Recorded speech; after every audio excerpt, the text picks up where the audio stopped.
few other people I know. Lukman, Jabrila, Grace. Hello to everyone.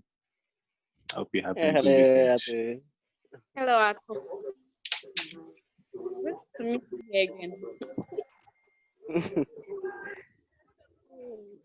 Ato is a very big man. I know, right? Very, very big man. So I would first like to. I was telling someone yesterday that if Bernard Avle calls me a big man, I will take it, but I don't think I'm a big man.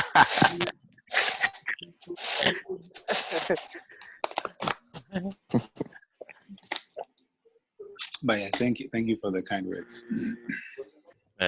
Yeah, welcome. So I think we would have to start, but first there are others who are also waiting for us on Facebook. So I would like to take some 2 minutes to actually make it live on Facebook as well, so that we can proceed. Okay. And also, as part of the initiative, I would also request for your permission to record it, so that maybe we can actually have it after the section, in case you want to listen to it, or in case you want to share it with other people. Yeah, that definitely, it would be great to record. I think this is a very important topic. I'm excited about the topic, so it's definitely something that I'd like to share later. I'd love for others to also share later. So okay, I think a recording would be great. Thank you, boss.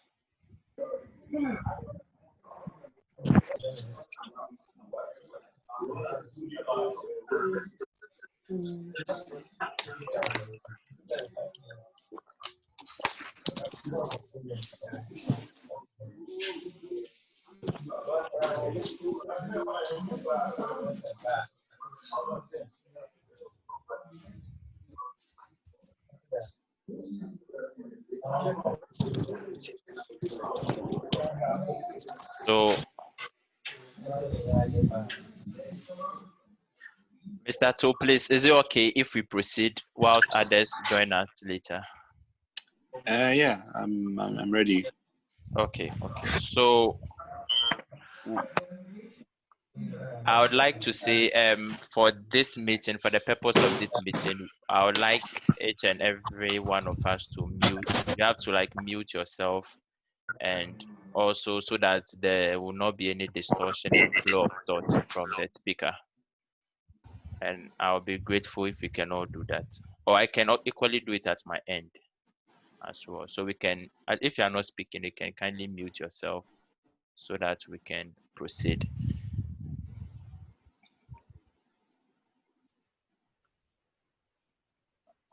Okay, so those watching us live on Facebook, I would also say a very big thank you to you all. So I would also say a very big thank you to you all. I'm so excited about today's section, because anytime I hear something related to leadership, I'm very enthused, because I want to know more about leadership and also learn from different perspectives. So I believe this section is going to be something that a lot of us are going to benefit from, and also we are going to apply them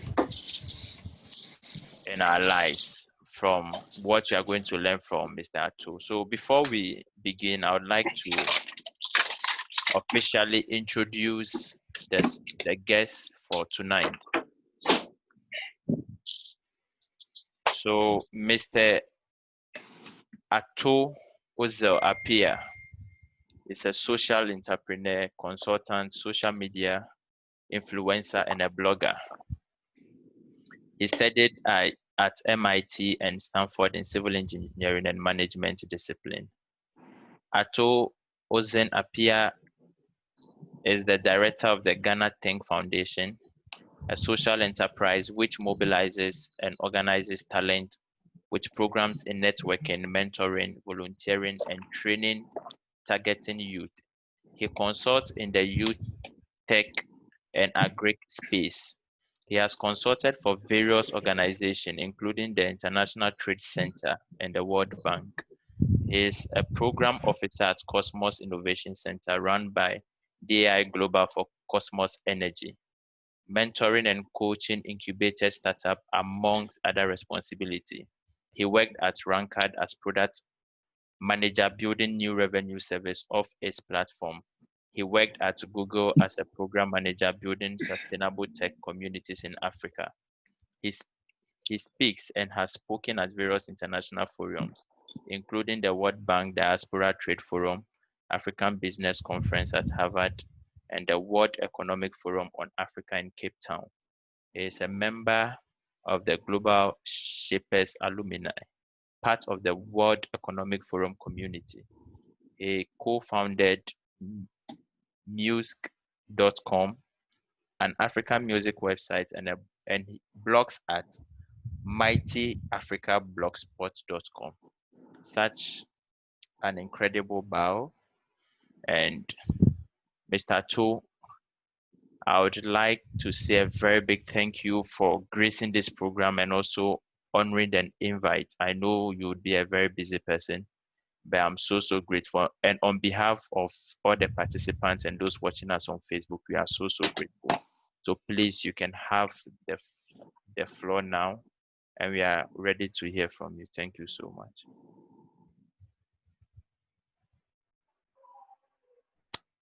Okay. Hello, everyone. Thank you, Ernest, for having me for this. I'm excited about this. You know, it's important to lead. It's important to also lead change, and we'll be talking a lot about leadership. So today we want to discuss following better leaders for personal development, and I want to start by kind of talking a little bit about leadership from my point of view, or from kind of like growing up. Yeah. So some of the earliest ways that people are asked to lead is to be a class prefect in the school. So for those of you who remember, be a class prefect or remember your class prefects in school, that's some of where leadership starts, right? So, I mean, leadership is a lot about responsibility.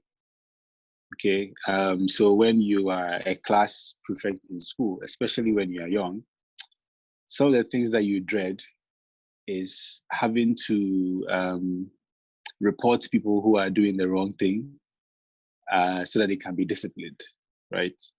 So in some of those times, you have to be quite firm as a young person or even as a child, and make no favors, right? So some of these things help you grow to become a leader, and the idea of making no favors comes with ethics. And I think for me, ethics is one of the most important things about leaders who must be followed, or leaders who can be followed for better personal development, right? So being very ethical, being fair, always doing the right thing, no matter the consequences, no matter how others would feel about it, is important, right? Because once you try to build that kind of culture around you, it makes others also want to do the right thing, and they know the kinds of consequences that would come from that. So also if you do that and you are fair to everyone, it also gives you a lot of respect, right? It gives you respect. There's a lot of respect amongst different people within an organization or within a community where someone might be leading, okay, as well. So it also brings a lot of integrity, which is something that's also very important for leadership. Okay, so yeah, so class prefects is some of the earliest types of things you could see so far as leadership is concerned. And then when you go up the academic ladder, you have things like school prefects, etc. You come to the university level, you have SRC, etc. So, I mean, all these levels must involve ethics. It must involve integrity. It must involve honesty. Okay, so these are some of the, I think, the best principles that you want to see in a leader who, who is good to follow for personal development. The other thing is, a lot of the times, people say a leader knows the way, shows the way, and goes the way. That's how I was defining leadership when I was in Presec in high school. And I think it's something that holds true for, many cases. So in knowing the way, there's the expectation that whoever is leading has some kind of experience or, has some knowledge about what must be done. Okay. Normally a leader is leading an organization to certain goals, to fulfill a certain mission, to realize a certain vision, and bring out, some really good results, whether it's an organization or a group or an association or a community or a society of people. So in many cases, the leader has to know what must be done, right? And the leader builds this knowledge by having done it before or having seen someone else do it, and correctly and getting the results. So because of this kind of knowledge, such leaders should be people who have experienced something or have been close to a certain experience. And the second point is really just about learning, right? People have to learn to lead better. Even if you believe in the idea of, leaders are born, some leaders are born, or you can find someone and you say that this leader was definitely born because he's been leading for a long time. As, the years go by or as, different things have to be met, the leader builds a number of experiences and memories that help them to be able to lead well, right? So they learn this under people, which is always great. Because when you're learning under people, sometimes those consequences, whether the results are bad, they don't, affect you as much as the person that you're learning from or who is leading, right? So it's always important to be able to put yourself in positions to be able to learn how to lead, small groups of people, to be able to eventually lead bigger groups of people. So that's knowing the way. You build that from experience. You also have to be able to show the way. Okay, so you have to be able to plan and showcase how things must be done. So if we are going to go out and work on a certain project for an organization, you have to be able to tell people what is going to happen.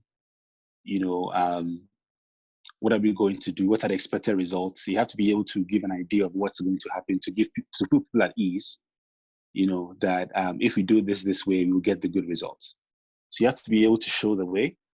And then lastly, you have to be able to go the way, or you should go the way, right?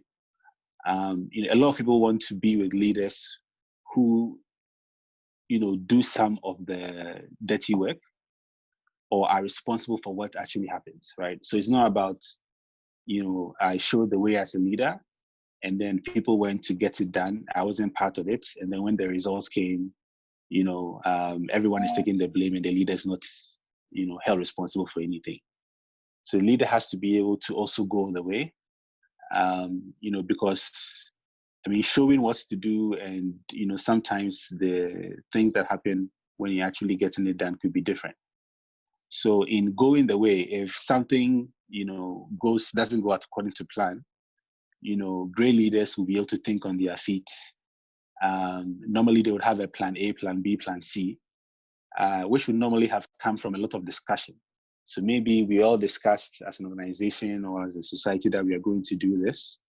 And if we face some challenges that requires us to go another way, we know the other things that we discussed, right? So it's not also just about, I had a plan B, so now that plan A didn't work, let's go to plan B. We have discussed plan B, right?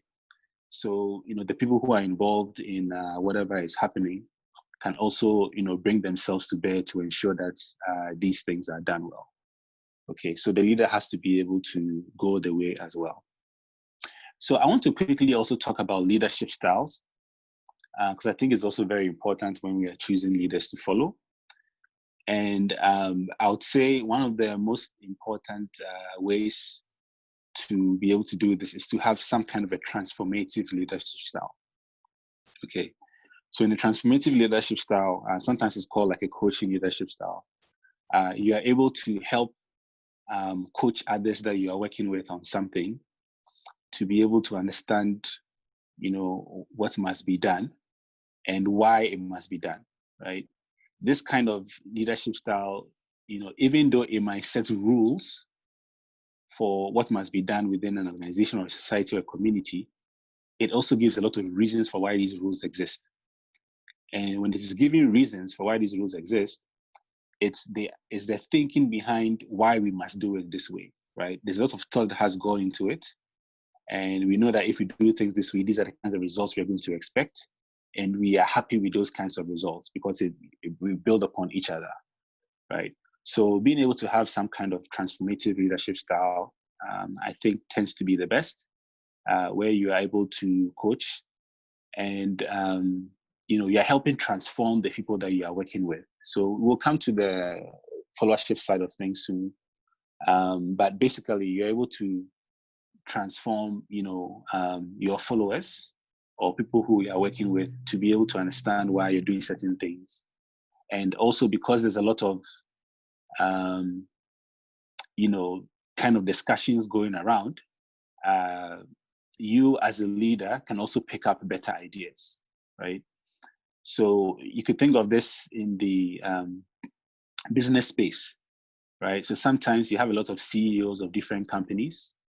And if you've listened to a lot of CEOs, one of the things that they consistently say is that they always try to hire smarter people to be around them.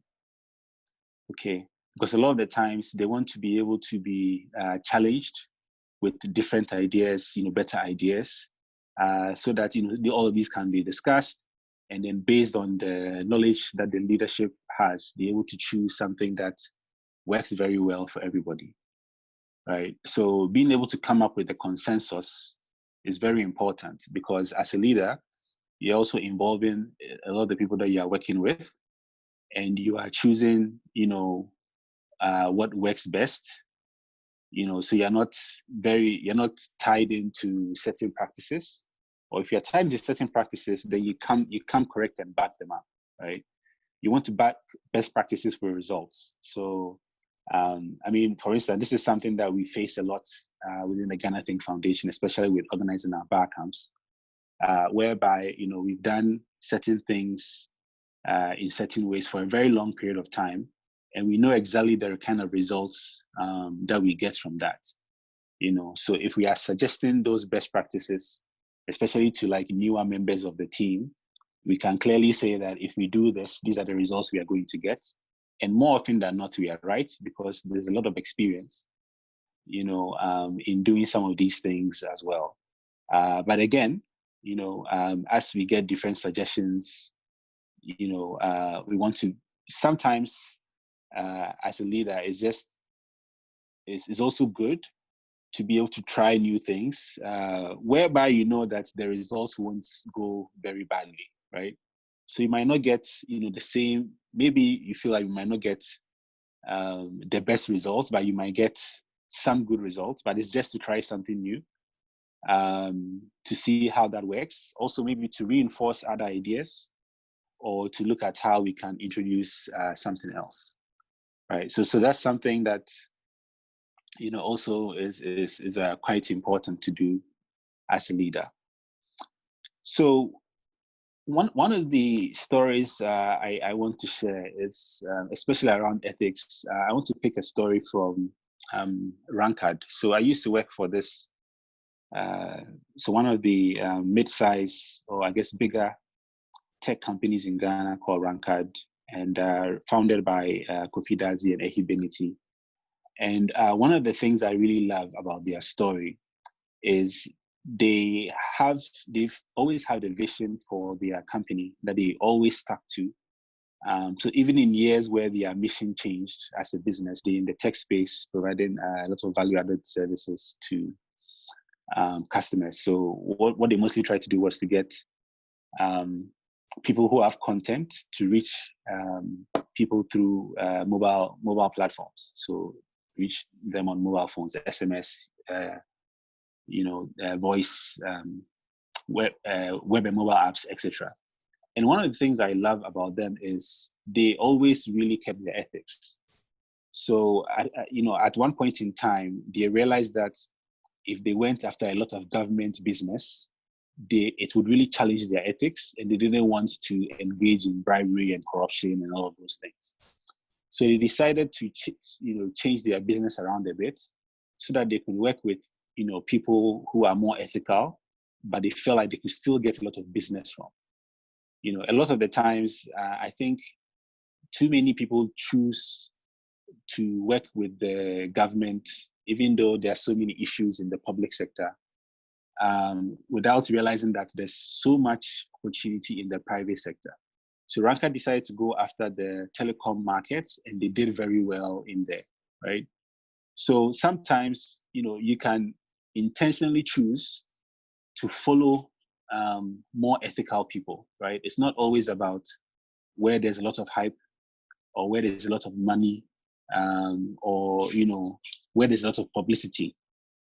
Okay, sometimes there's in the private sector, especially, there are a lot of people who are doing great business, whereby if they improve, a lot of people can benefit. Okay, so sometimes we also have to intentionally choose to follow better leaders and to follow more ethical people. And this does a lot of great things for our own personal development, okay? Because if you try to go and, follow, some particular things, some successful things are not sustainable, okay? Especially in the public sector. We've seen the way our governance structure kind of works, whereby, some people tend to benefit when there's a certain government in power, and some people also do not benefit when there's a certain government in power. And one of the things I learned from one very popular media man, whose name I will not mention, he gave me a lot of advice about Ghana, I think, a few years ago, saying that, we should not chase, partisan politics, right? Because in many cases, even if we get something great from them, if they are not in that position of power later, everything that we worked for can just dissipate, right? So we were able to gain our success based on something that wasn't sustainable. And then now, because that person is not in power, or because that person does not have money, or because that person now is in trouble, everything that we built was based off maybe money they gave us, or, hype that they gave us, and now we are nothing. So you want to be able to follow and work with people, or work with leaders that can sustain the work that they are doing, right? Even if you are building organically, right?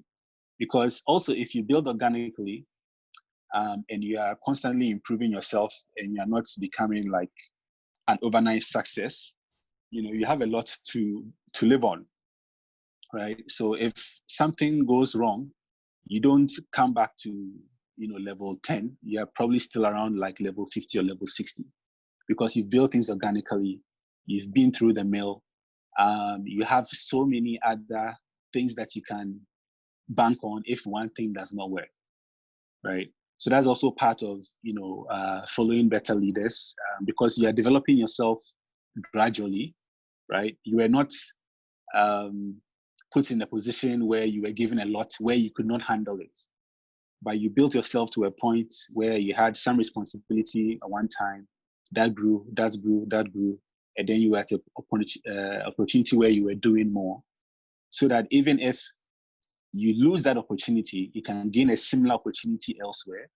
And it wasn't because you were just in a place where you were just given the keys to the car, but you could not drive, right? So you want to be able to work with people who would allow you to be able to grow organically and grow well. So similarly, I want to come back quickly to Ghana Think and some of how we also look around this. So, I mean, we started, Appiah Camps in 2008, and we've had a lot of people grow within our organization, right? So I remember when we did the first one in 2008, it was myself and 4 others. 4 of us were in the US, one was based in Ghana. And then when I wasn't like the real leader, that was like Lee Simmons. He was kind of like running most of the show. And then in 2009, based on what I learned from him, I kind of took more of a lead with the Barcamp that we did. And we were able to get people who came to the Barcamp in 2008 to volunteer with us in the 2019. So the people in 2019 kind of became a lot of the leadership of the Barcamps in Ghana, whereby you had cases like Mark Jordan and Donald Ward going to help start Barcamp Takrady. You had Nana Kwabena Owusu going to help start Barcamp Kumasi. You had folks like Edward Amate Tego, Kafui and Sonyebu, and Co also helping organize Barcamp Accra. And then I remember even when we had the first Barcamp Cape Coast, we had Kobe Subramaniam, who participated in Barcamp Takrady 2010 as a UCC student, helping start Barcamp Cape Coast with Kofi Eboa in 2011. And then I remember we also had folks like Jamila Abdullahi helping us do Barcamp Tamale in 2012. So it always came from people who had, maybe learned from me or learned from others within the organization.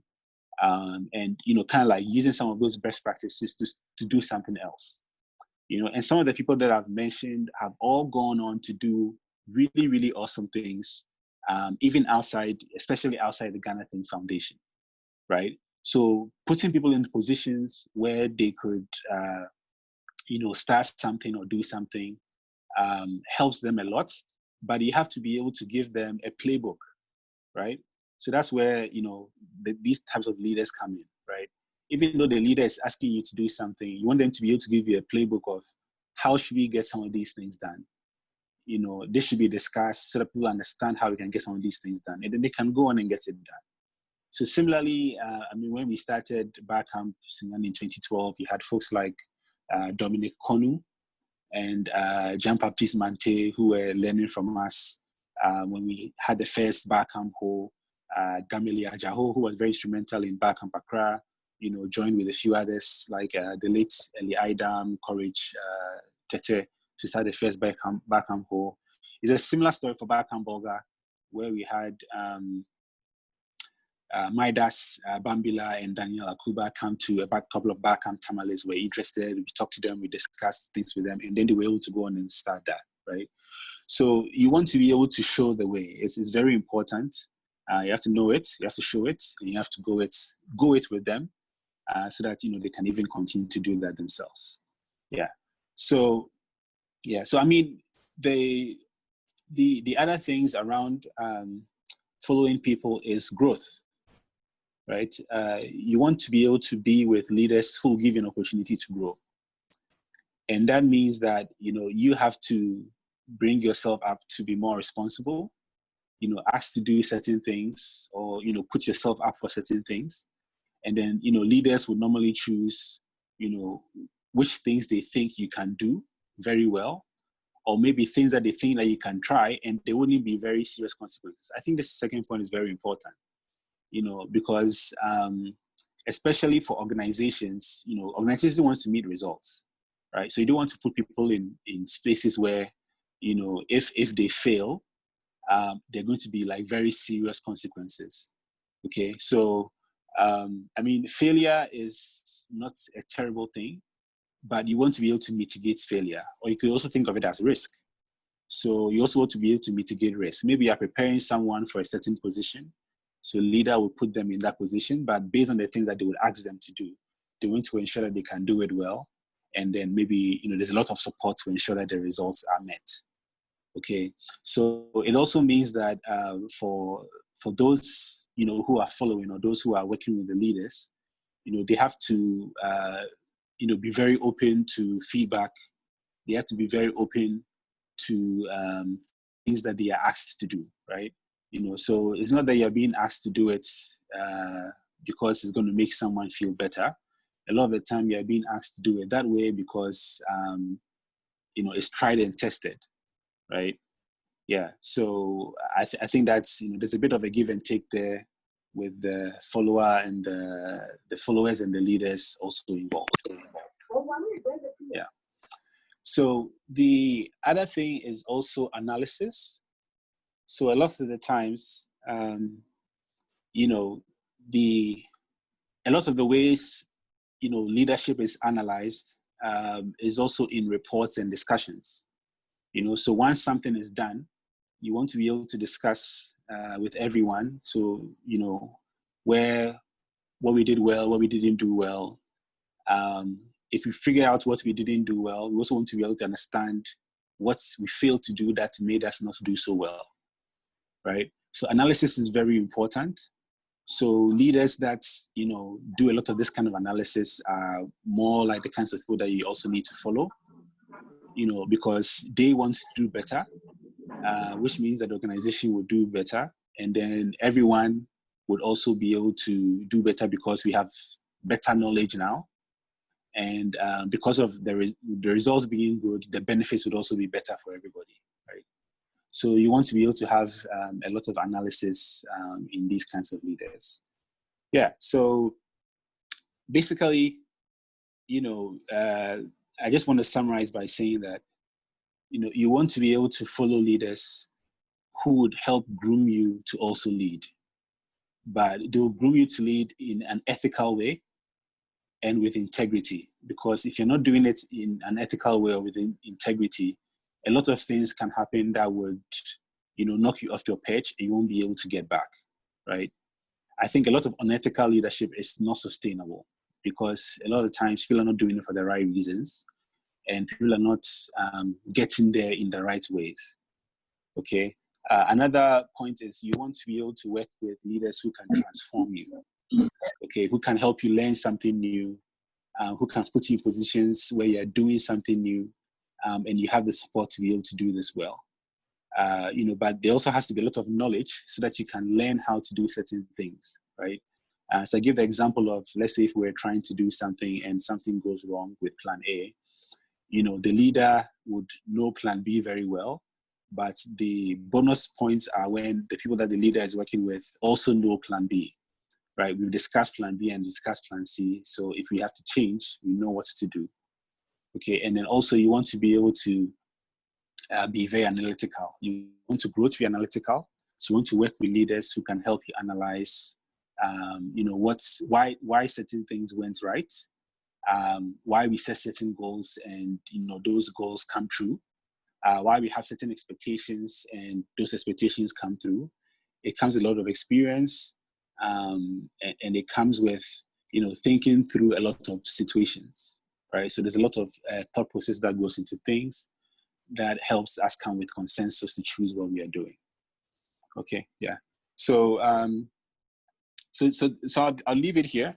I think I told Ernest that I'm a bit more interested in taking questions, but I hope you got a lot from what I said and my summaries. I have a few blog posts on leadership that I'd like to share that cover some of the thoughts that I've shared, and you can also read that later. So Ernest, over to you. Thank you. Thank you so much, Mr. Atto. That's a very, very good presentation, and there's a lot key takeaways. So for now, we would like to open the section for questions. So please, if you have a question, you can kindly raise up your hand and I'll call you. And those watching us live on Facebook, you can actually leave your questions in the comment section and I'll read it out.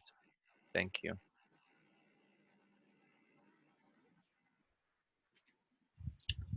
Okay, so I think there's one question from Mr. Elijah, and he's asking, most at times, some leaders or bosses will always ask you to tweak reports to cover up some mess.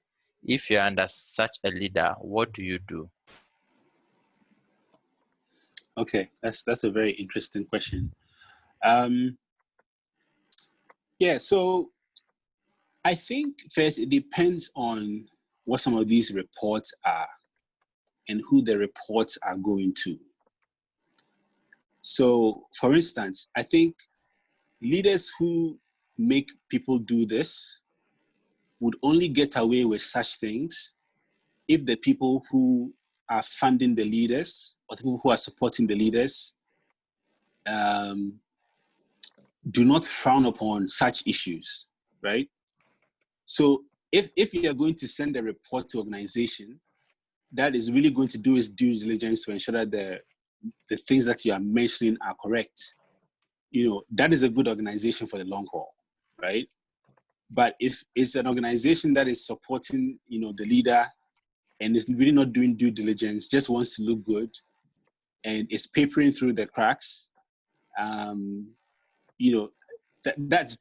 an organization that, I don't think is very sustainable. Okay, because if you continue to report wrong figures, right, and then something major happens, you can't really back previous figures, and then there your reputation is gone. Whether it's the person who is funding or the person who's leading, it becomes a very bad situation, right? So I think in many cases where the organizations that are funding or the leadership, is very ethical and they understand, why they must, do certain things and show certain results or show certain impact and be able to back it. I think that's where you want to be, because increasingly, a lot of organizations that, maybe support certain things or support certain people, they can't continue to do some of these wrong things for a long period of time, right? So you don't want this to catch up to you later. And then again, for you also, you're having to tweak, reports to meet something that the leader is saying or you don't think is right. You're under every obligation, or, you can also decide to not be a part of it, right? Because your ethics are more than that, right? And I think the good thing, and like what I also tried to mention before, is there are several other leaders who will not do what this leader is doing, who you deserve to be more with than some others. Okay, so I think, sometimes you should let your conscience, advise you. And especially if you know that if you can point out wrongdoings elsewhere, that probably means that you'll be very valuable to a company that is doing the right thing. Okay. And I think there are different opportunities for you in that sense, maybe even doing due diligence. Maybe you could be on the side of the organization that has to audit that leader, right? And because you understand this auditing process much better, you're even in a better position than when you were following the other leader, you had to give false reports. So I hope that helps. Yeah, that's great. That's great. So even with me personally, I also have a question. So you highlighted on some key areas that we should be looking at, like ethics, integrity, honesty, when we are trying to follow some leaders. I want to ask, what do you think on a personal level, as in working with a leader who don't like to show vulnerability? What's your take on that? Doesn't like to show what? Vulnerability. Yeah, they don't want to add, if they make mistakes, they don't want people to know they've made mistake, and they are not open about it. So how do you cope with such leaders? Because it makes it look like, please, can you hear me? Yeah.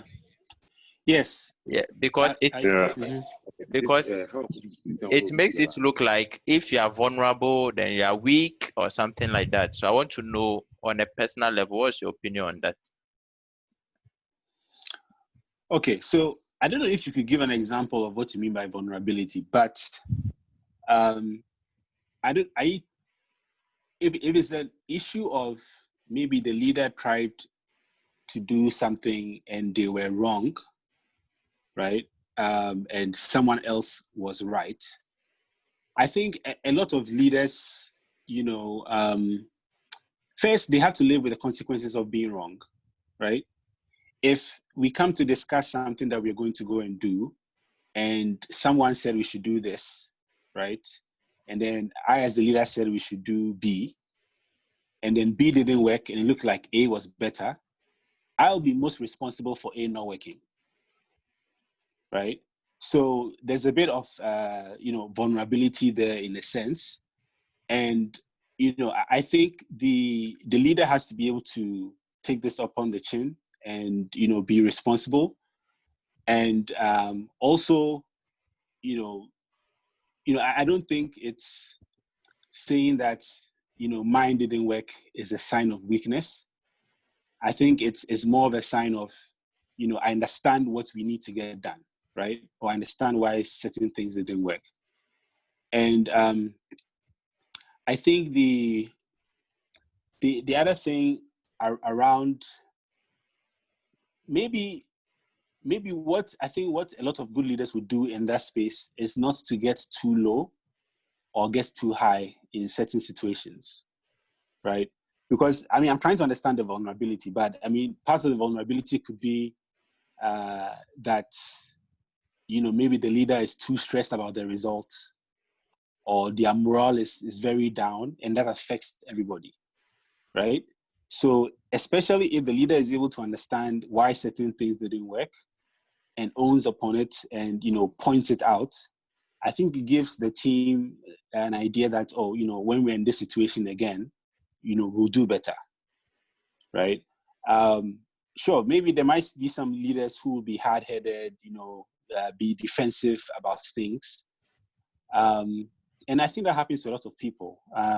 For me, myself, sometimes I tend to be quite defensive about certain things. But I sometimes, even when some of those things happen, I take some time, or after some time, I realize that, okay, I think the other thing was better. And then I'll come back and say, yes, I think this was a better thing.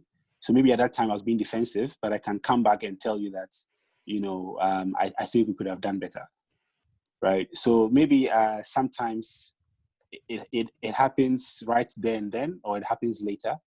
But it's all for the next thing, right? You build upon certain things. I talked about experiences, and I talked about consequences of some of these experiences, right? That, you want to be able to lead bigger groups of people, learning from consequences of leading smaller groups of people, right? So maybe, things don't always go well, 100% all the time, but you want to be able to learn from that.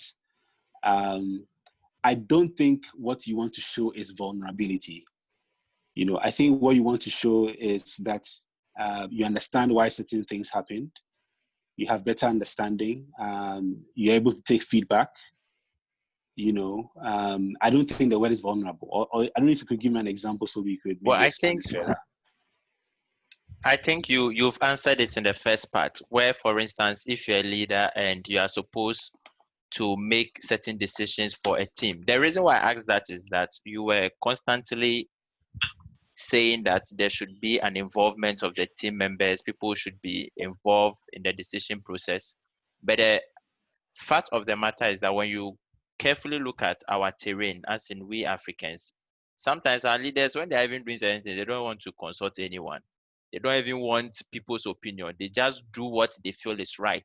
And then when there's a mistake, they don't want to even admit that what they've done is wrong.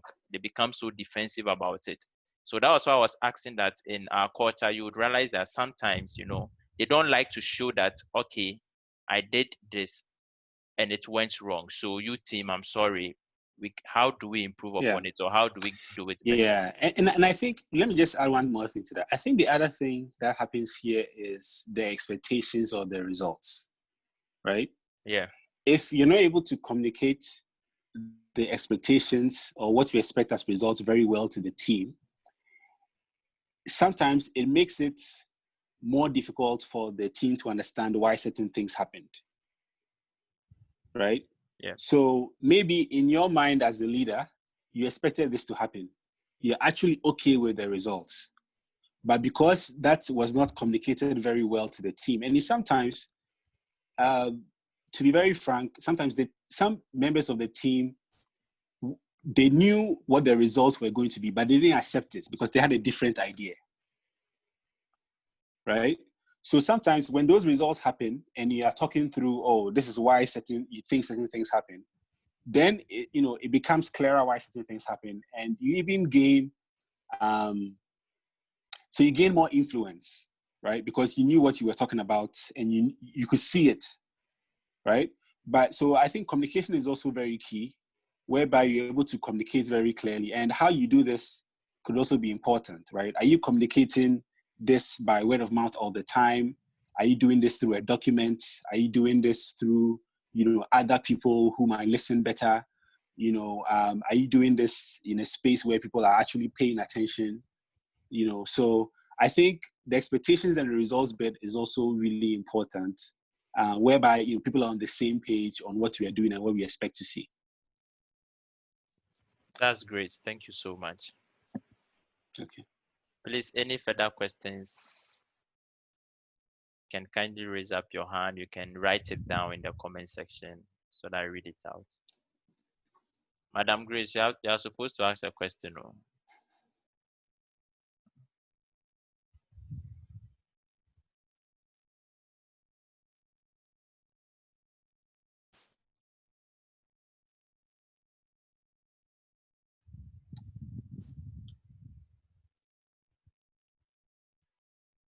Okay, let me say something quick about integrity, and especially this is more for something that I've seen around, Ghanaian youth. I've been living in Ghana mostly since 2011. Before that, I was mostly based in the US. And one of the things that I've realized is that a lot of the times you have a lot of popular young Ghanaians who are popular because of politics, of partisan politics. And then sometimes you have a lot of popular young Ghanaians who are popular without it, right? I want to come back to this whole sustainability thing, because it's something very dear to me. I think, a lot of the times, if you are following leaders, who are only doing great at different points or, in different years, it's not very sustainable. And it's not something that, I think is really good for a lot of young Ghanaians, right? So I think a lot of the times you want to be able to be in networks or be in communities or be in societies or follow leaders, that are doing things, with integrity, with ethics, and are really making things happen, right? So maybe they might not be popular, they might not be in the public eye, but being with those kinds of people drives your own personal development and puts you in situations where you can go on and be responsible elsewhere and do very well, right? But if you are in situations where you are just popular today and then because things have happened, you're not popular the next time, and it can hurt your reputation, it can hurt the things that you're working on, that's not very useful, right?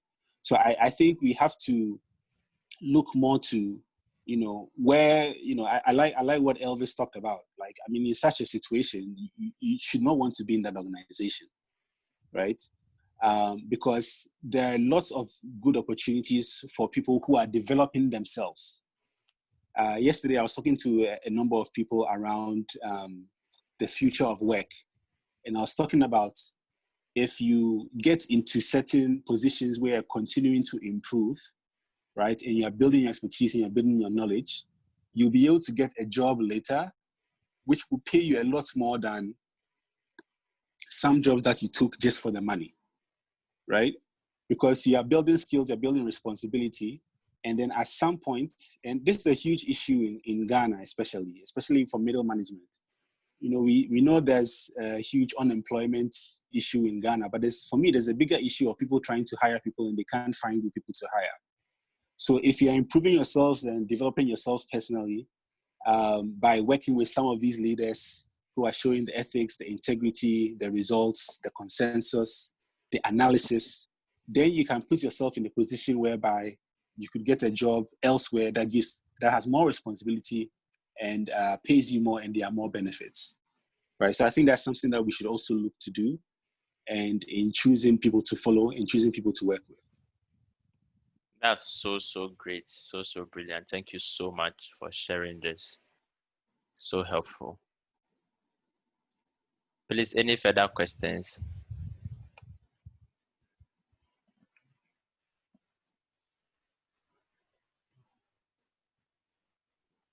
Okay. I thought we'll be swimming with questions. What's going on, guys?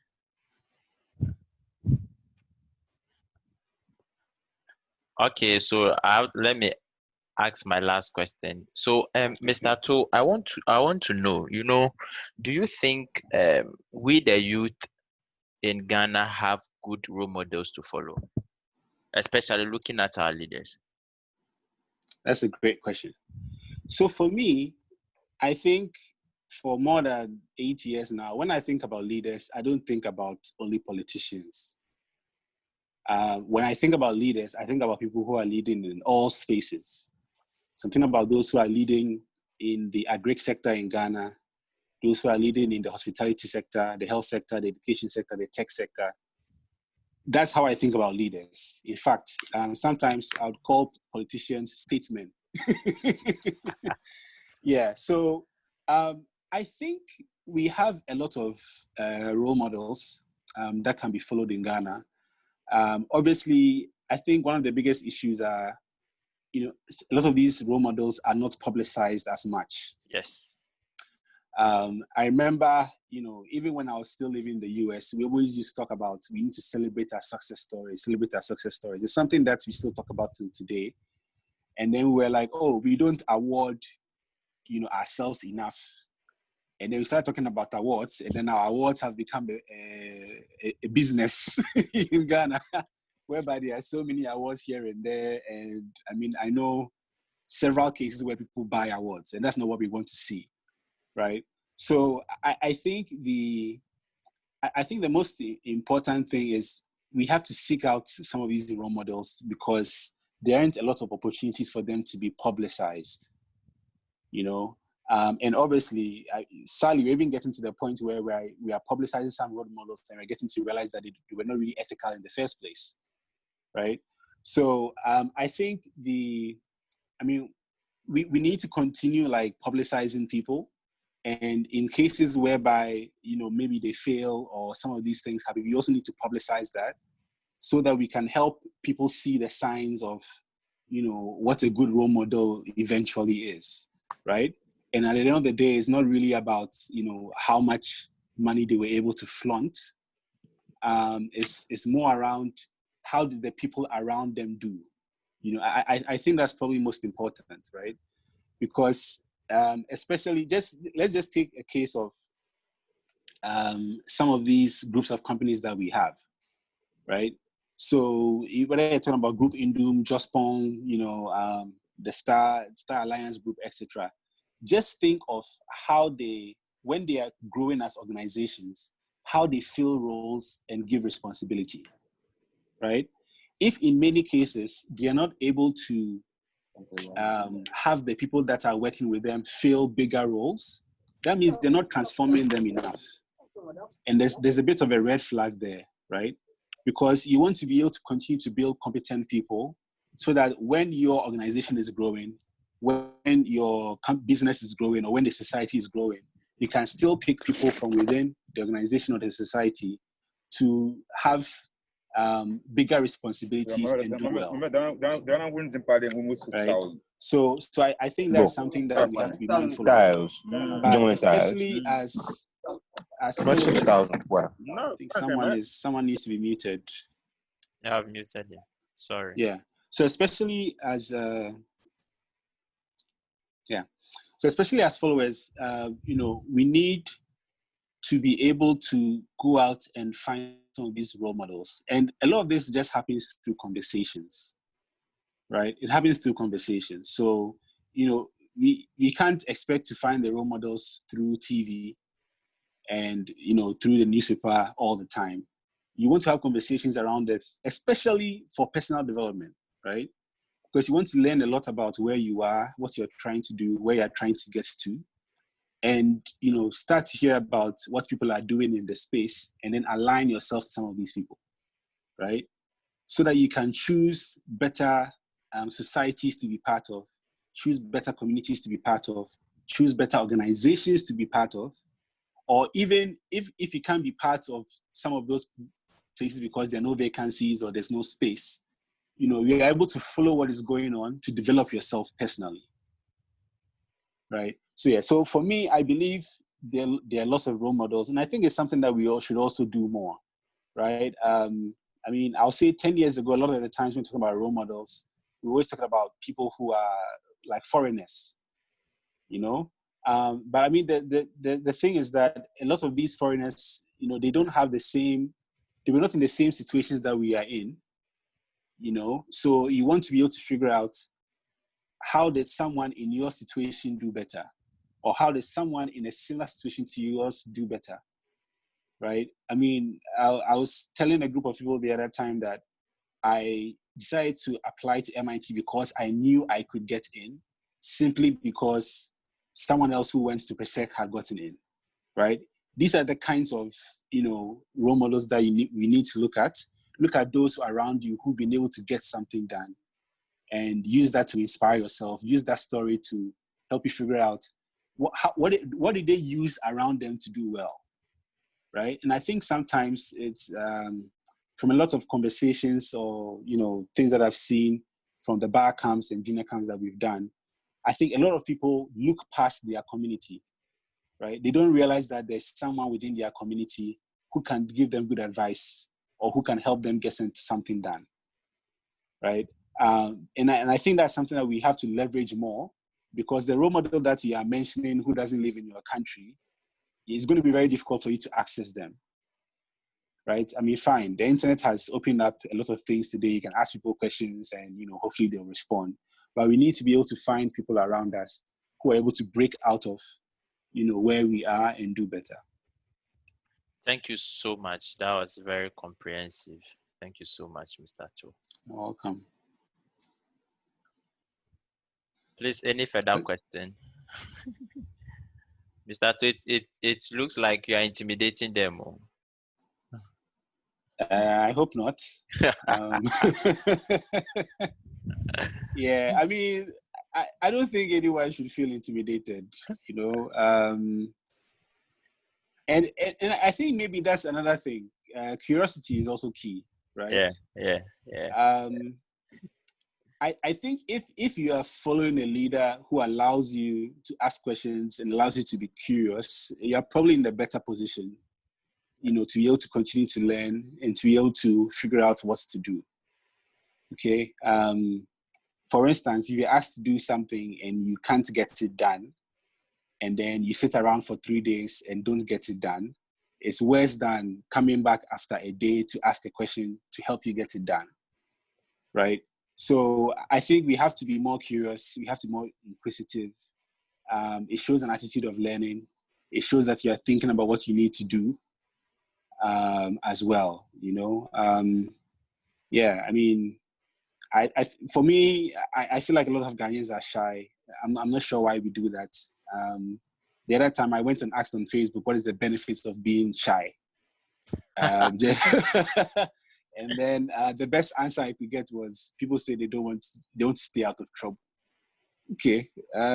Yeah, but if you don't get things done, how are you going to get results? And then, if you stay out of trouble and you're with a good leader, maybe you're not really in trouble, right?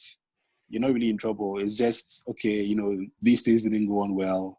And then the person will allow you to learn how to do this thing better next time, right? So guys, let's be more inquisitive. Let's be more curious. Let's show more interest. Yeah. Madam Grace, I saw your hand up. Please, can you ask your question?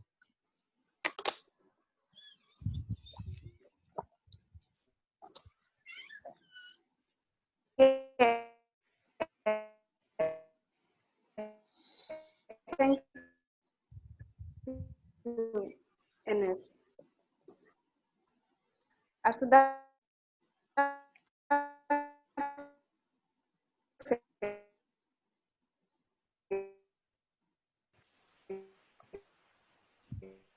I think the network is not stable.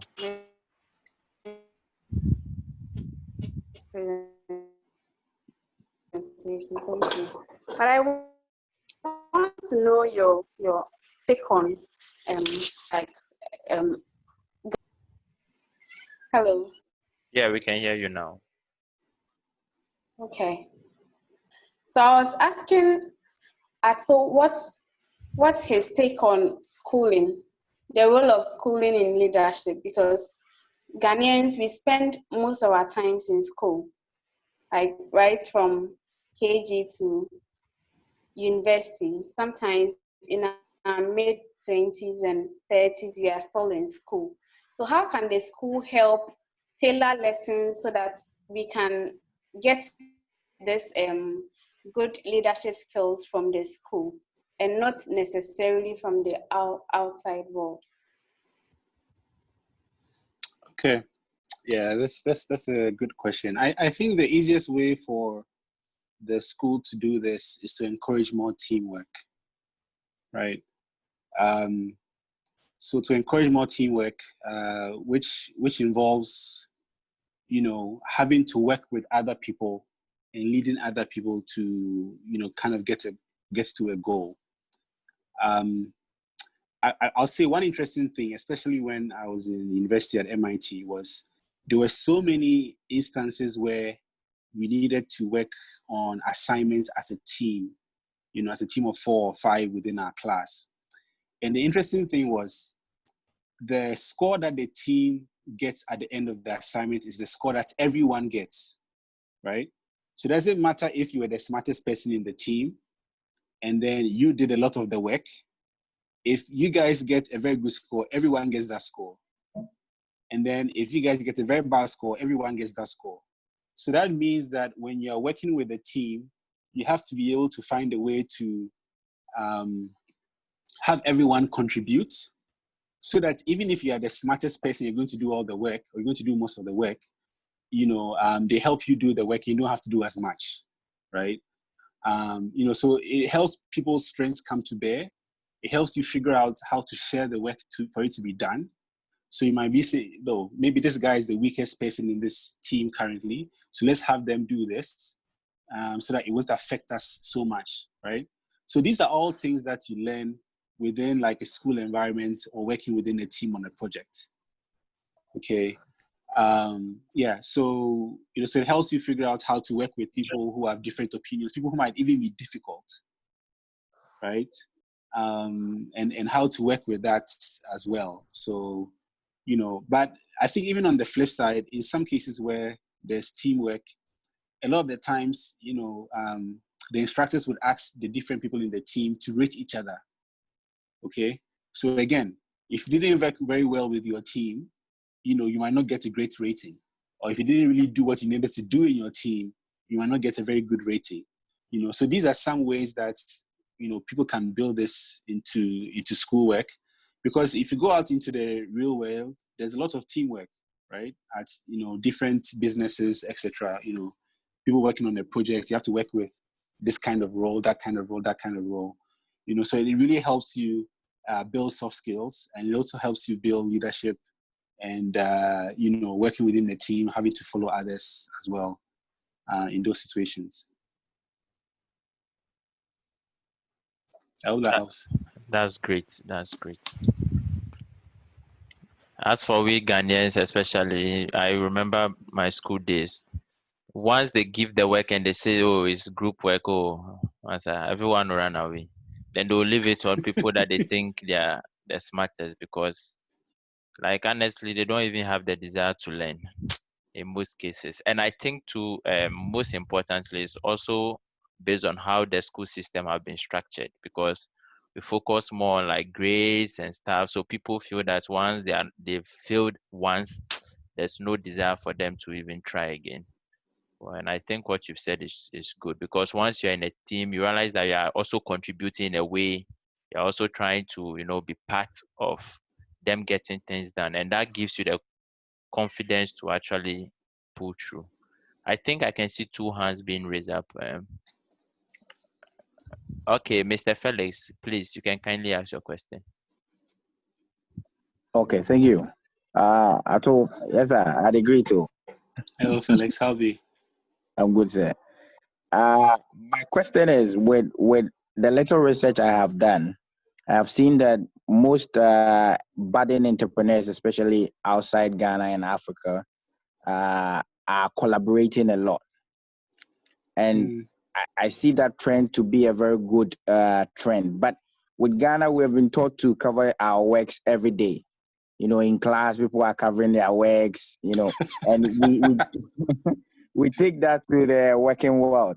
So, is there an effective way we can collaborate with, especially us entrepreneurs that know each other, but we are afraid? Everyone wants to collaborate, but there's a fear, there's a stigma sort of thing there that we all don't want to put our fingers on.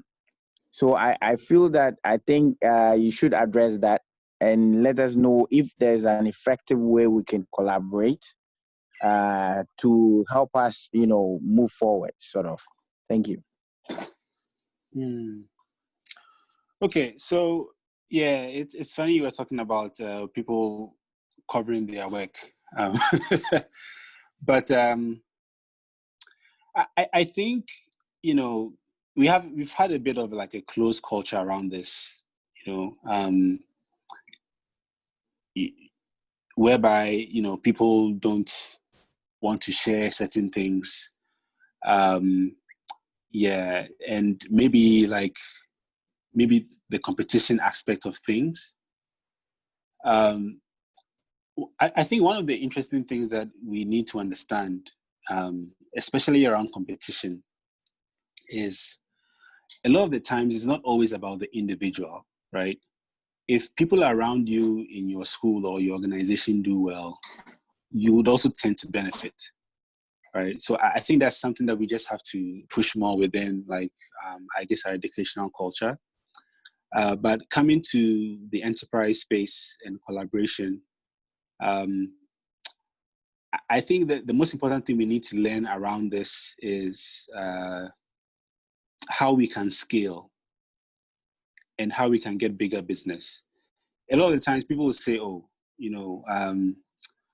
lot of our startups couldn't get a certain government contract or a certain government deal. And a lot of the times it's because some of the startups are too small and they can't show the capacity to get work done, right? So being able to collaborate, helps you to be able to do bigger projects. Okay, so let's say if you are working on something in particular and is covering a certain area, once you collaborate with another organization that is tackling a certain problem or tackling a certain area, you are able to scale to that area or to be able to learn more expertise. For us at Ghana, I think we do this all the time, so, in partnerships, right? So there are so many things that we decide not to do because we don't think we can do it very well. And we decide to partner with others who are doing it so that we can just get our name out there, learn something new, so that we can even improve our own internal skills, right? So I think collaboration allows you to be able to scale, allows you to be able to go for bigger things. So if one startup partnered with 4 startups as a consortium to go after that government contract, then you can show more skills, then you can show more areas of expertise, you can show more locations that you're able to work on, and then you can get that contract, right? So I think people just need to understand the importance of collaboration and how it helps. And we also need to talk about the examples of this collaboration, right? I think the more we talk about it and people realize that this is happening and the results, it would encourage more people to do the same. But whilst, we are not hearing some of some examples, scaling, going after bigger business, learning more skills, picking up more areas of expertise are some reasons why, we need to work together and collaborate. That's great. That's great. Mr. Ibrahim, please, you can kindly ask your question. Thank you very much. I think before I ask my question, I want to touch on the teamwork Mr. Atu spoke about. In Ghana here, actually, I'm currently in school, and I understand that teamwork, as he rightly mentioned, is very good in building up your leadership career. But what I've realized is that in as much as you are formed into groups or teams, some people just feel that this particular person can do it. So they don't even want to turn out when you want to come together and do something. So I think the leadership that you want to grow in yourself is it all starts with the desire.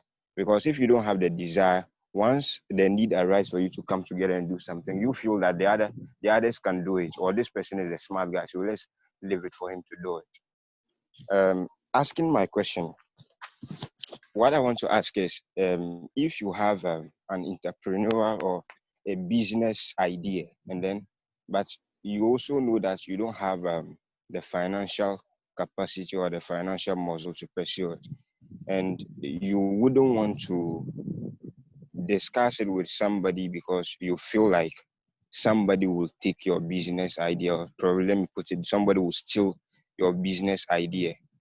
My question is, how do you speak to the right people, and under what circumstances or what measures can you put so that your business idea is not stolen? Okay. So first off, really, I've said it many times, and for me, every single time this question is asked, for me, I'm just wondering if we are not listening. The whole idea stealing thing, for me, is not very important, because even if you start your business, someone can steal the idea, right? So at the end of the day, it's really going to come down to execution. And if it's the issue of maybe you didn't have the resources to start it, etc., then you want to be able to figure out how can you start it on a small scale, right? A lot of the times people say, oh, funding is the number one problem for entrepreneurs in Ghana. I disagree. I think mentorship is the number one problem for people for the entrepreneurs in Ghana, because if you needed 10,000 to start your business and you couldn't get it and you found 500 and you couldn't use the 500 to start, I think there's a big problem, right? So you want to be able to execute your idea. But aside that, some of the ways, people go around this, good old NDAs, signing NDAs, having MOUs, talking to, trying to register your idea as quickly as you can. But for me, the most important thing is execution, okay? Because people can copy your idea after you've started. It's not about keeping the idea in your head for 3 years till you get money, right? So I think more importantly, you want to be able to figure out how to execute it. And you were asking about talking to the right people. Some of the best people you can talk to around ideas could be, people who understand your ability, right? People who understand your ability and your ability to get things done, because personally, I wouldn't like to, people come to me with ideas all the time, but I'd rather talk to people who I think can execute, right? If you come to me and talking to me about a certain idea and I don't feel like you can get it done, I might not be that interested to talk to you, So you have to be able to show the ability to get things done. And you also want to be able to talk with, obviously, people that you trust who will give you good advice, right? Not so much that they would go and steal your idea, but they'll give you good advice. That maybe there are certain things you've not thought about around the idea that you should be thinking about, okay? Which can even improve your idea. Because ideas, for me, anyone can think about any idea, right? You don't have ideas in just one person's head. It's either you decide to do it or you don't do it. When we were starting Miseke.com, the African music site, we started with a African music lyrics website. Anyone could have thought about an African music lyrics website, but did they integrate it? No, right? Did they figure out how they could make money from it? We didn't see them do it. We figured it out, right? So I think execution is the best way to protect your idea. And, so try and execute it. If you're having challenges executing it, then maybe you need to think of another idea or park it till later. I hope that helps. Yeah, that's great. Mr. Felix, please, you have another question. Yes, Oh, sir. Just my last one. Thank okay, you. boss. So there's this trend where now everywhere you pass, they I'll be are back soon. funding. I just have to turn on my video for a bit. Okay. Boy, go on. Go ahead. Yes, wherever you find yourself now, there are funding opportunities, and like every other thing that is in abundance, I see Ghanaians, abusing it. So especially with the springing up of hubs and co-working spaces all over, who are quote and unquote managing funds for entrepreneurs. I see a lot of entrepreneurs as well also pointing, accusing fingers at all these hubs, charging them after they've won, let's say, funding. They are charged for exorbitantly as much as, let's say, 20,000 for services used in the hubs and etc. I would like to This kindly has touch on something. that. This is something that's been coming up in our ecosystem that we've been discussing. Okay. So what's the question? So the So I can question address it. is, It's something I've seen. is there a way we can effectively monitor and Hello, put Felix. sort of the yes?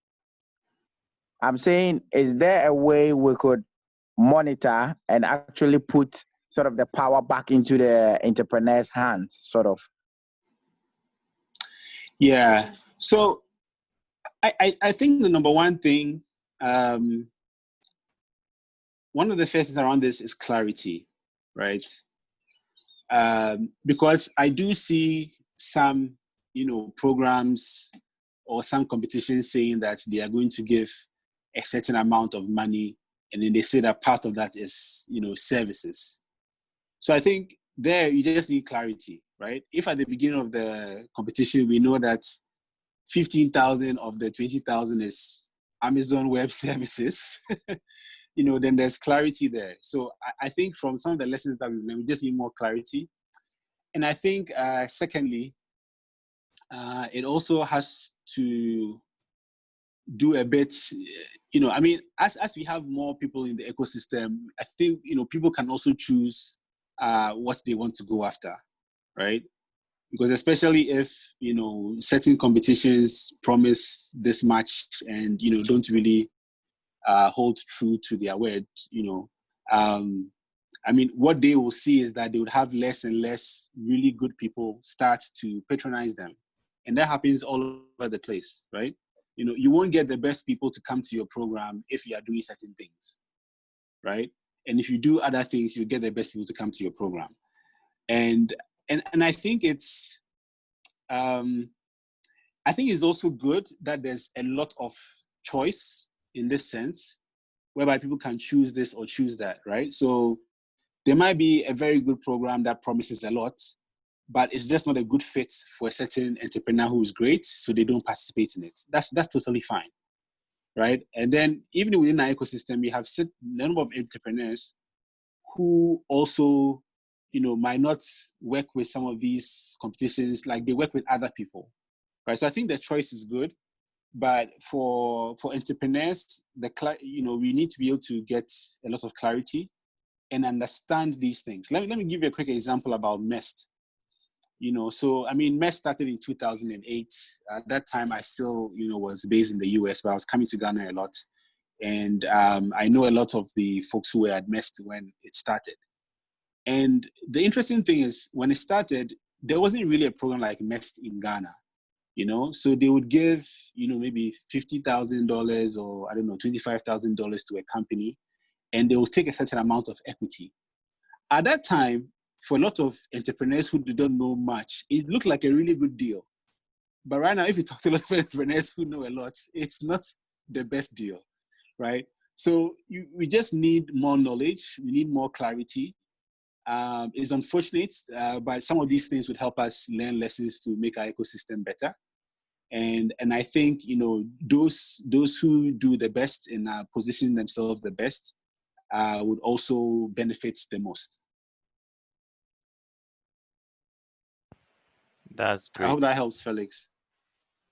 Yes, sir. Thank you very much. If I didn't address something, please just let me know. I think I lost you for a bit as well. So feel free to ask a follow-up question, please.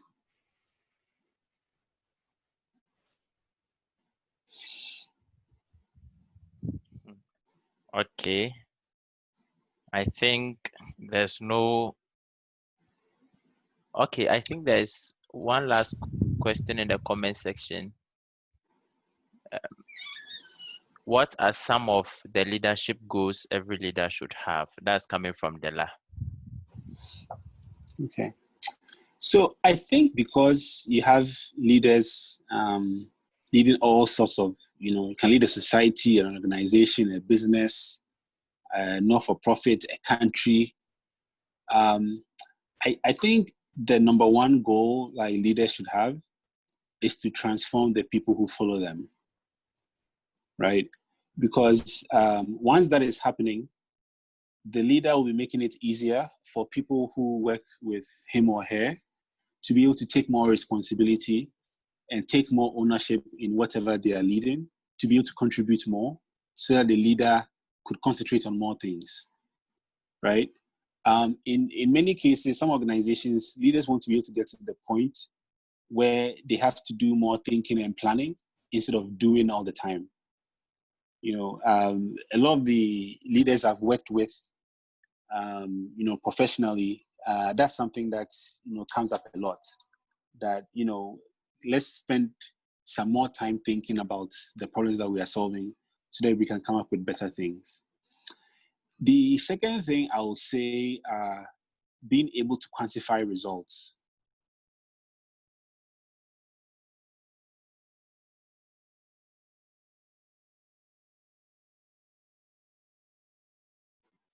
So being able to quantify results.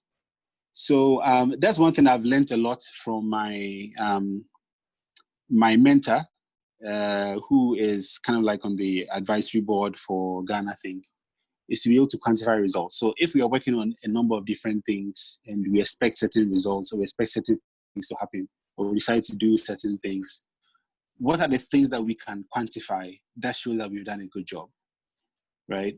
And then once we are quantifying those results, how can we use that to go and look for other projects to work on, right? So I think being able to, quantify in terms of revenue that you are raising, number of people that you are impacting, number of people that are hearing about what you are doing, number of people that are benefiting from a certain project, you want to be able to come up with metrics. I remember when we had the tech camp West Africa that we organized together with the US Embassy in 2015, we talked a lot about measurement, especially for social enterprises, right? So how do you measure your impacts? How do you measure, the benefits that you are giving to people? Because that really allows you to be able to go after more business. Even if you're in the political terrain, once you're able to measure this, it helps you come up with, whoever is funding your projects, you can make a better case, right? And show that you are, changing livelihoods, etc. So I think measuring results would be the second thing. If I was to add a third one, I think you'd want the whatever you are leading to also do very well, right? I think we've seen a lot of cases where, I think you want, especially if you're in business, you want your business to be more popular than you, right? You don't want your business to be running off your popularity, right? I don't think you have a very sound society or sound organization if you have that, right? And then even if you're looking at a society or an association, that also counts, right? You want that to be very well known. You want that to be shown to be doing very well, and it should not be about you, right? The success of what you are leading should not be your popularity. It should be the organization doing very well. So I think that's the third thing. So I think if you made that as a goal, that would help, because once that happens, it also helps people who are working with you or who are following you to own it more, right? So they are owning what they are working on more than, just being a follower of the leader. So I'll say those are three things. That's very, very great. You're welcome, Della. Thanks for the question. Mr. Felix, please, are you asking another question? Yes, please. My last one. Okay. Go on, Felix. Okay, sir. So I love doing a bit of research. I take a few people and sort of do my own try and error thing.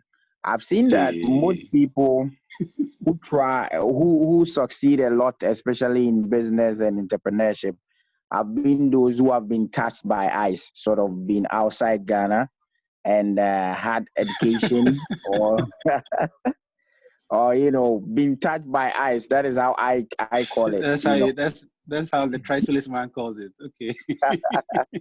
So I want to know what is there. What is it that is actually the deciding factor for people who have been touched by ice and those of us who haven't been, touched? Because I've seen the trend, and it's quite phenomenal that anyone who steps outside and comes, their perception sort of changes and other things like that changes. So what is there?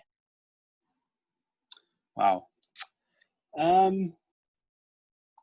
Okay. I mean, could you mention a few people that is because could you mention a few people that is making you think this? Okay, I know one farmer in the north. He went to school. He didn't study farming, but when he came, he actually made it very big. And one other man called Nana Bribiriba, he's here at Juso. He has one of the only automated, I think, car washes in Ghana here. And quite a few. And all these people have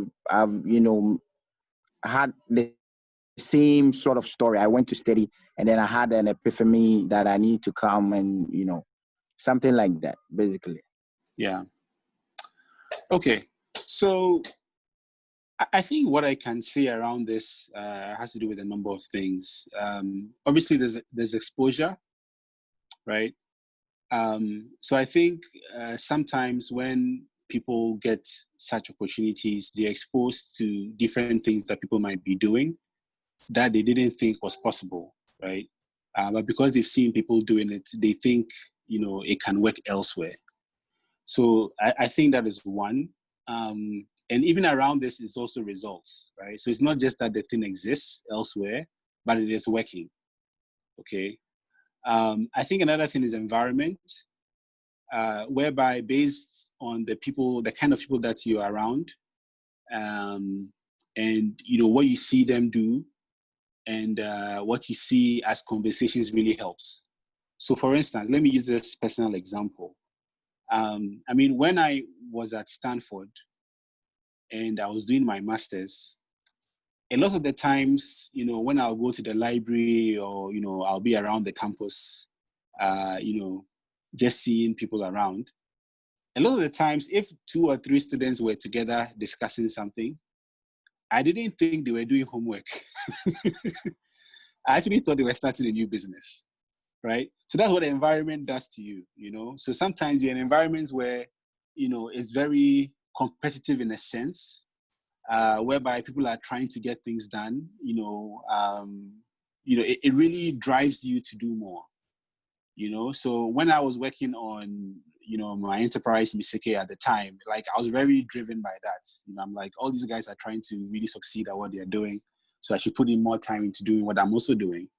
And just the same way they are talking with others, I also need to be talking with other people to get things done. It's not about just me doing it alone. Right. So I think the environment also really helps. And maybe experiences. I think I've given you 3 E's now. So you have exposure, you have environment, you have experiences. So I'm pretty sure some of the people that you mentioned were able to get into the position where they worked with somebody on something and, got a certain experience around entrepreneurship that has driven them to do this where they are doing it. right? So I think people need to be able to create more experiences for themselves. And that's why we talk about volunteering all the time, right? You volunteer to create these experiences for yourself, okay? So that if someone is not giving it to you, you can create this for yourself. Go somewhere and say that, oh, can I work with you on this? Can I understand how this thing works? So I can contribute something little and, leverage this, right? I remember when I was working at Rankard, I wasn't planning to work for them full time because around the time I started kind of doing all my consultancies. But I eventually decided to work with them full time because the two leaders who were leading it had led it for a long period of time.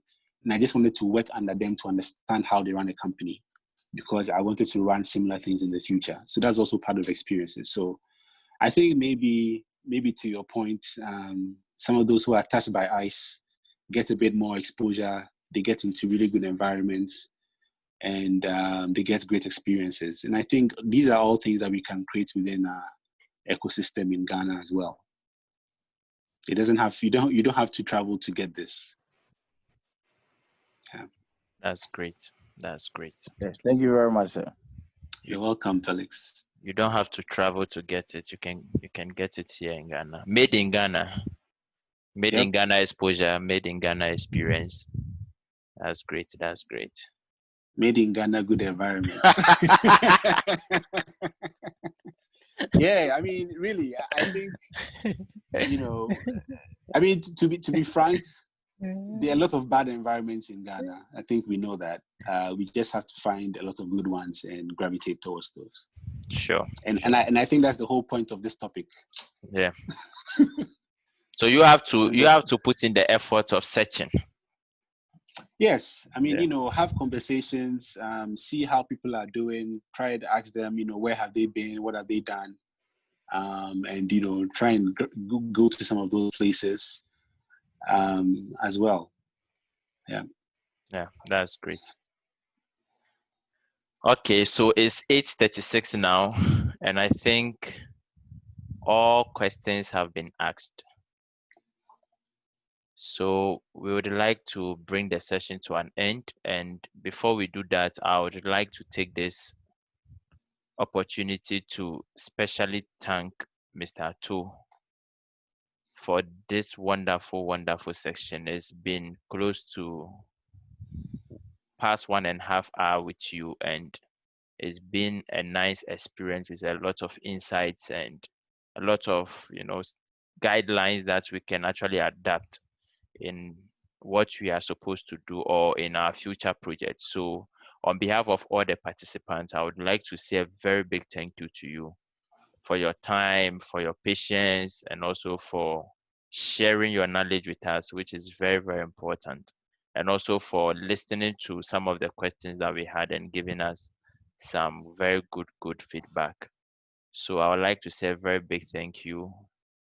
And to those who join us on Facebook, on behalf of them as well, I would also say a very big thank you. We are Thank you very grateful. much. Yeah. So I just want to end with a few words. One important statement that, I kind of heard and I've been saying a lot recently is that we are led by who we are, right? So in many cases, we get a kind of leaders based on the kinds of people that we are. So the better we are, the better leaders we would have. And I think, we definitely have a bit of a followership problem. We have to start, following more leaders that are practicing more ethics, more honesty, more integrity, more analysis, and trying to transform people, right? Not just, maybe using people for goals that they want to try and meet, but actually transforming people. Because if you transform people, it will make what you are working on better because they can do more within your organization or society or etc.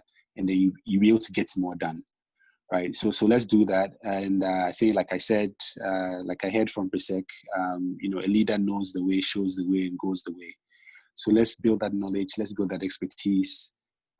Let's showcase how it gets done. So we have to be able to plan. We have to be able to communicate. We have to be able to show what needs to get done. And then let's actually go together with the people that we are working with to get things done. So that, especially if things go wrong, that's a real test of leadership, right? If things go wrong, that, you know, you have other plans that you can bring in to make things, you know, work very well. So those are a few nuggets I'll leave all of us, and more of them as we all become better leaders in all the places that we are. Because like I said, I don't think leaders are just our politicians. You know, we have leaders in many spheres of Ghana, and we have to act that way, right? Especially if a lot of us are in the tech space. Young people understand tech more. So let's lead more in the tech space, right? If we can't lead elsewhere, let's find where we can lead and lead now, right? I don't subscribe to the whole future leaders business. I think we should lead now. Find where you can lead now, in whether it's a small community or a small society, a small organization, and lead there, so that when you are in positions of bigger responsibility, we can do better. Thank you. That's so powerful. Thank you so much, Mr. To, for this beautiful closing remarks. Thank you so much. You're welcome, Ernest. Thank you so much for having me. You're welcome. So we like to bring the session to an end, and thank you, everyone. Please do have a wonderful evening. Bye-bye. Bye.